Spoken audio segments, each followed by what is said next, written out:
അങ്ങനെയല്ല, ഞങ്ങളുടെ ഒരു ലവ് അറ്റ് ഫസ്റ്റ് സൈറ്റ് ഒന്നും അല്ലായിരുന്നു. ആദ്യമൊന്നും ഞങ്ങൾക്ക് ഇഷ്ടമൊന്നുമല്ലായിരുന്നു പരസ്പരം.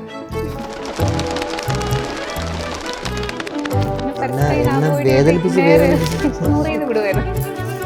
പിന്നെ അടുത്ത് പരിചയപ്പെട്ട് ഇടപഴകി കുറേ നാൾ കഴിഞ്ഞിട്ടാണ് എപ്പോഴേക്കും ഒരു ഇഷ്ടം, ചെറിയൊരു ഇഷ്ടമൊക്കെ തോന്നി തുടങ്ങിയത്.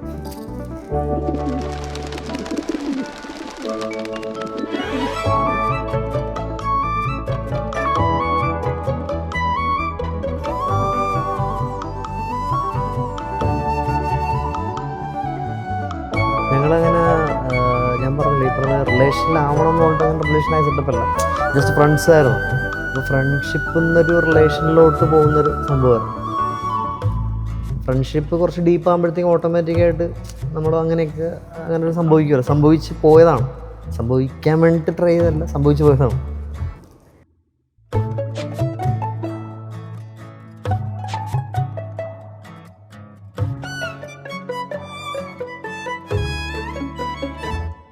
സംഗീതിൻ്റെ ഒരു ഒരു റീല് അത് കണ്ടിട്ടാണ് അതിന് ഞാനൊരു ലൈക്ക് കിട്ടും.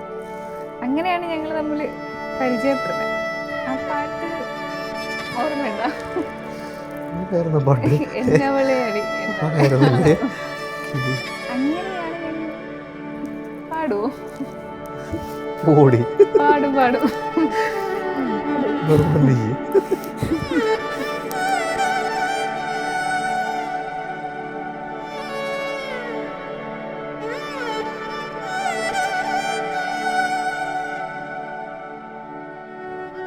എന്നവളെ അടി എന്നവളെ இந்த இதயத்தை தொலைத்து விட்டே எந்த இடம் அது தொலைந்த இடம் அந்த இடத்தையும் மறந்து விட்டேன் உந்தன் கால்கொலுசில் அது தொலைந்ததென்று உந்தன் காலடி தேடி வந்தேன் காதலென்றால் பெரும் அவஸ்தை என்று உன்னை கண்டதும் கண்டுகொண்டே எந்தன் கழுத்து வரை இந்த காதல் வந்து இரு கண்களில் பிரிந்தே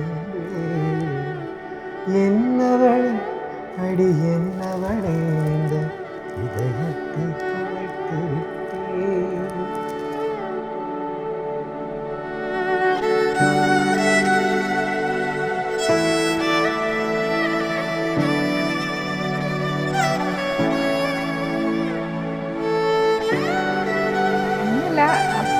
അപ്പോൾ നമ്മളിങ്ങനെ പ്രൊഫൈലൊക്കെ ചെക്ക് ചെയ്ത് നോക്കുമല്ലോ. അപ്പോൾ കോമൺ ഫ്രണ്ട്സ് ഒക്കെ ഉണ്ടായിരുന്നു.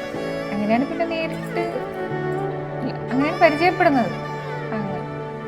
പിന്നെ പരിചയപ്പെട്ടു, ആദ്യം നല്ല ഫ്രണ്ട്സായി, പിന്നെ നല്ല ക്ലോസ് ഫ്രണ്ട്സായി, പിന്നെ ഒരുമിച്ച്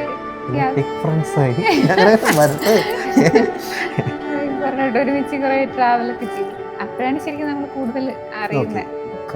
മതി.